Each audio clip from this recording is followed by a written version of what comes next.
দেশের অধিকাংশ শিক্ষা প্রতিষ্ঠানগুলোতে শিক্ষার্থীরা নানা ধরনের সমস্যার সম্মুখীন হয়ে থাকে। যৌন হয়রানি বা ইভটিজিং এর মধ্যে অন্যতম। বিশেষ করে মেয়ে শিক্ষার্থীরা বিড়ম্বনার শিকার হয় বেশি। অথচ শিক্ষার্থীরা তাদের এই অভিযোগগুলো পরিবার বা শিক্ষকের সাথে খোলাখুলি আলোচনা করতে পারে না। এই সমস্যার সমাধানে সাতক্ষীরার শ্যামনগর উপজেলার সুন্দরবন মাধ্যমিক বালিকা বিদ্যালয়ের শিক্ষার্থীরা যৌন হয়রানি প্রতিরোধ কমিটি গঠন করেছে।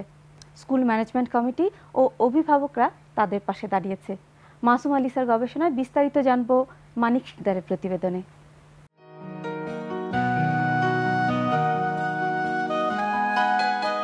সাতক্ষীরার শ্যামনগর উপজেলার সুন্দরবন মাধ্যমিক বালিকা বিদ্যালয়। এই বিদ্যালয়ের যৌন হয়রানি বা ইভটিজিং প্রতিরোধে শিক্ষার্থীরা গড়ে তুলেছে একটি কমিটি। এই কমিটির সদস্যদের উদ্যোগে এখন মেয়েরা নিরাপদে স্কুলে আসতে পারছে, কিন্তু একটা সময় বিভিন্ন বিড়ম্বনার শিকার হতো মেয়েরা। প্রতিদিনই প্রায় স্কুলে আসার সময় অনেক ধরনের ছেলে, বখাটে ছেলেরা আমাদের দিদিদের, বোনেদের অনেক ধরনের নির্যাতনের সম্মুখীন হতে হতো। আমাদের ভালো লাগতো না, তাই স্কুলে ম্যাডামদের সাথে এসে বললে ম্যাডাম আমাদের সহযোগিতা করে একটা মিটিং করতে বলে। সেখানে আমরা মিটিং করি। তারপরে একটা সংস্থা আছে, সেই সংস্থার দাদারাই আসলো, এসে তাদের সাথে আমরা সব কিছু শেয়ার করলাম, তারা আমাদের হেল্প করলো। আমাদের এই কমিটিটা হওয়ার ফলে এখন একটা জিনিস হয়েছে, সেটা হলো যে শিক্ষার্থীদের ভিতরেও এক ধরনের সচেতনতা তৈরি হয়েছে। সাথে সাথে এই এলাকার আমাদের স্কুলের পাশ দিয়ে যে সমস্ত ছেলেরা ঘোরাফেরা করতো, তারাও এখন অনেকটাই সচেতন হয়েছে। স্কুলের শিক্ষার্থীরা এই কমিটির মাধ্যমে তাদের বিভিন্ন সমস্যার কথা খোলামেলা আলোচনা করে। সমস্যার ধরন অনুযায়ী সমাধানের লক্ষ্যে কাজ করে যাচ্ছে সবাই মিলে। দ্রুত পদক্ষেপ নেওয়ার জন্য আমাদের হাতের কাছে যে কয়জন সদস্যবৃন্দ থাকে, সেই কয়জনকে নিয়ে আমরা সেখানে উপস্থিত হই এবং তাদেরকে বোঝাই। স্কুলের শিক্ষক ও অভিভাবক যৌন হয়রানি প্রতিরোধে গুরুত্বের সাথে কাজ করে যাচ্ছেন। শিক্ষক সহ অভিভাবক সম্মিলন করি যে আপনারা সচেতন হন, আপনার মেয়ে এই স্কুলে আসে, তাদের কাছে শুনবেন যে তাদের পথে যেতে কোনো অসুবিধা হয় কিনা।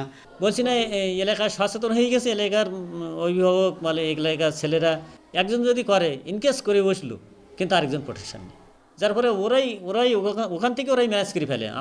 আমার কান পর্যন্ত আর আসে না। যৌন হয়রানি প্রতিরোধের পাশাপাশি এই কমিটির সদস্যরা বাল্যবিয়ে প্রতিরোধে এগিয়ে এসেছে। ৩৫ সদস্য বিশিষ্ট এই কমিটির লক্ষ্য প্রতিটি মেয়েই যেন পড়ালেখা শিখে জীবনে প্রতিষ্ঠিত হতে পারে। তারা তাদের বাবা মাদেরও সচেতন করে, পাড়া প্রতিবেশীদের সচেতন করে। তা আগে কিন্তু এটাই ছিল, জানতো না যে বাল্যবিবাহ দিলে কী সমস্যা হতো। কিন্তু এখন এই কমিটিটা হওয়ার পরে অনেকে বাড়ি যেয়ে বলে যে কি সমস্যা হচ্ছে, তাই এখন আগে চেয়ে অনেক পিতামাতায় সচেতন হয়েছে। আমি বুঝছি বাস্তব জীবনটা কি। এজন্য আমার সবার কাছে অনুরোধ যে কেউ যেন অল্প বয়সে বিয়ে না করে নিজে প্রতিষ্ঠিত হয়ে যেন বিয়ে করে। আর আমিও আমার ইচ্ছা, বড় হয়ে আমি একটা টিচার হতে চাই, এটাই আমার সবচেয়ে ইচ্ছা। ও যখন বড় হবে, যখন পড়ালেখা করে অনেক বড় হবে, সে একটা চাকরি করতে সক্ষম হবে, কোনো না কোনো একটা চাকরিতে তো হবে, সরকারি চাকরি না হোক এনজিওর চাকরিতে হবে, সে তবুও তো সে নিজের পায়ে দাঁড়াতে পারবে। আজকালকার মেয়েরা তো আর কেউ ঘরে বসে নেই। এই অধিবেশনে উপস্থিত আছেন মাননীয় প্রধানমন্ত্রী, মন্ত্রীবর্গ, সরকারি ও বিরোধী দলের মাননীয় সংসদ সদস্যবৃন্দ।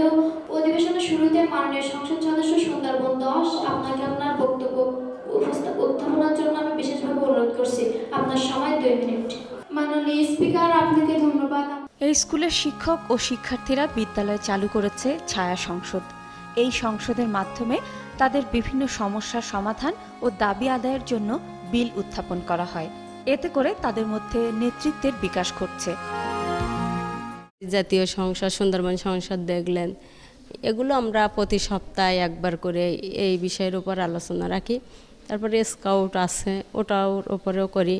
নারী নেতৃত্ব থাকলে দেখা যায় যে আপনার অনেক দিক দিয়ে আপনার ভালো একটা করা যায়। তা আপনার এটা আমাদের খুবই প্রয়োজন এবং এটা আমাদের আমরা মনে করি যে প্রত্যেকটা নারী এইভাবে যাতে আপনি নেতৃত্ব দিয়ে যেতে পারে এবং প্রত্যেকটা নারী যেন সচেতন হয়। এখন এই বিদ্যালয়ের মেয়েরা নির্বিঘ্নে স্কুলে আসছে। পড়ালেখার পাশাপাশি বিভিন্ন সাংস্কৃতিক চর্চার মাধ্যমে শারীরিক ও মানসিক বিকাশ ঘটছে। তারাও এগিয়ে যাচ্ছে তাদের স্বপ্নকে বাস্তবে রূপ দিতে। বিদায়ের একটি রাঙা ফুল ফোটাতে জীবন বাজি সভারাতে রাজীব। সুন্দরবন মাধ্যমিক বালিকা বিদ্যালয়ের শিক্ষার্থীদের এই উদ্যোগ অনুকরণীয়। অন্যান্য শিক্ষা প্রতিষ্ঠানে এ ধরনের ব্যবস্থা গ্রহণ করা হলে শিক্ষার্থীরা উপকৃত হবে। এর ফলে কন্যা শিশুর শিক্ষার প্রতি আগ্রহ বাড়বে, বাল্যবিয়ের হার কমে আসবে এবং নারীর ক্ষমতায়নের পথ বিস্তৃত হবে।